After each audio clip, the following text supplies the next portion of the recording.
Assalamualaikum warahmatullahi wabarakatuh.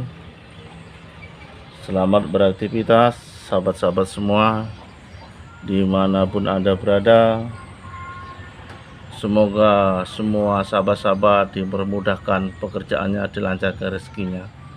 Amin, amin ya robbal alamin. Baik sahabat-sahabat semua, khususnya bagi pemula, ya kalau untuk senior abaikan saja. Di sini saya dapat request atau dari teman-teman sahabat semua bertanya tentang kulkasnya satu pintu merek Sharp.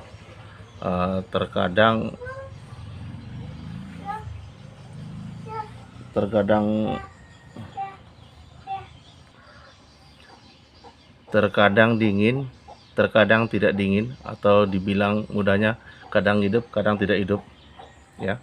Jadi di sahabat-sahabat sahabat user bertanya pada saya bagaimana cara mengetes overload ya, overload kulkas satu pintu. Oke.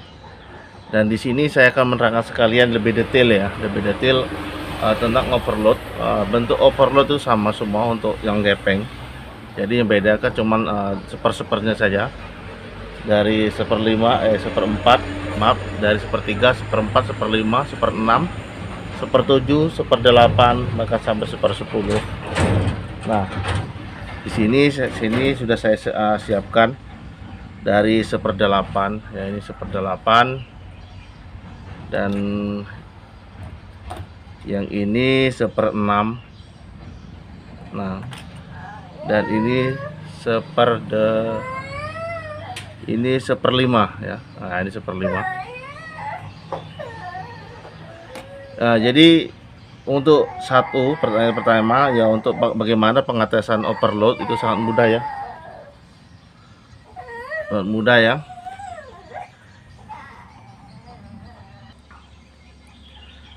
Di sini sudah saya siapkan avometer, dan di sini saya menggunakan skala kali 100. Cara untuk pengetesan atau ngetes overload itu sangat mudah ya. Ya, tidak bedanya seperti ini ya. Ini saya hubungkan, dia bergerak ya jarumnya.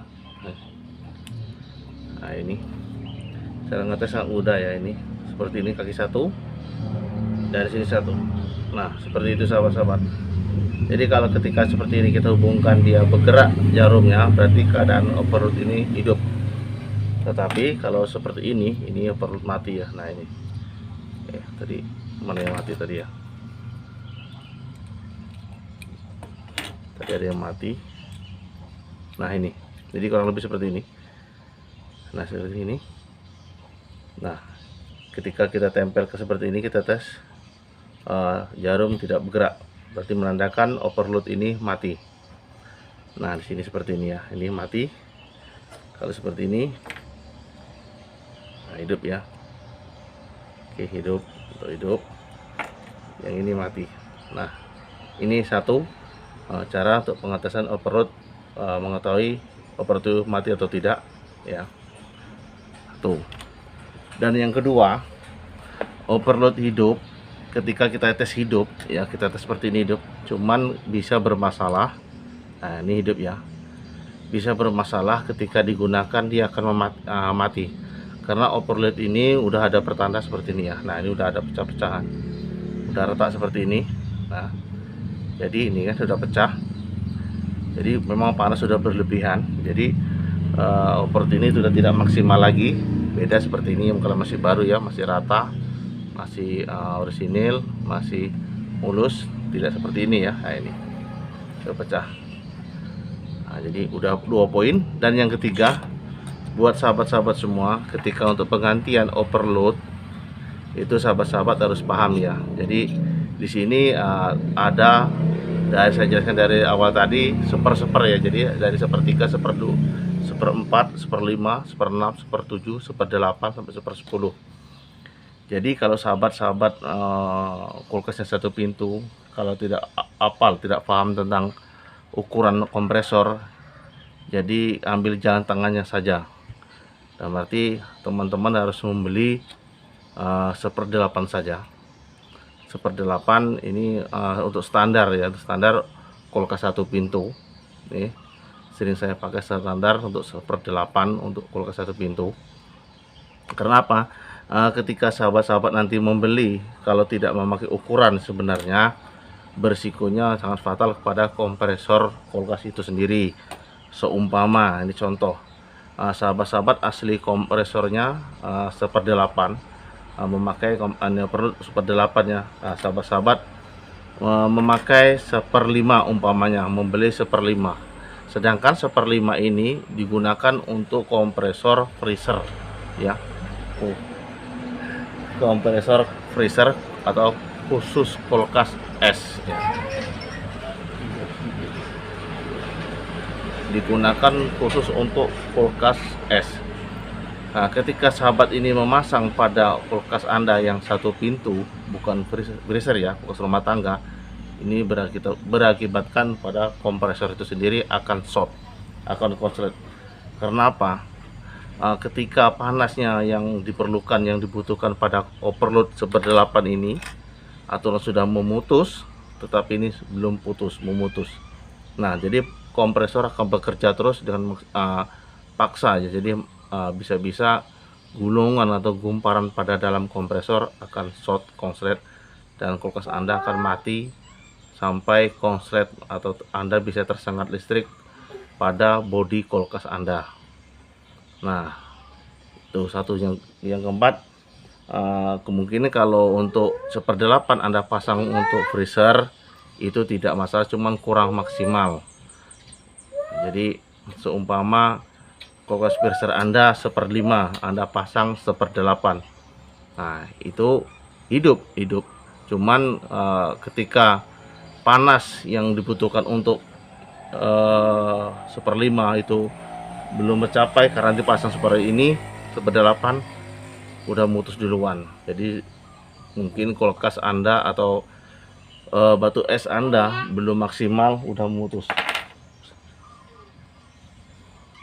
Jadi kesimpulannya, sekali lagi, bagi sahabat-sahabat kulkasnya yang bermasalah untuk overload, saya usahakan kalau memang overloadnya udah rusak ya, tidak kelihatan seperti ini, beli saja overload gepeng yang 1/8 untuk 1 pintu.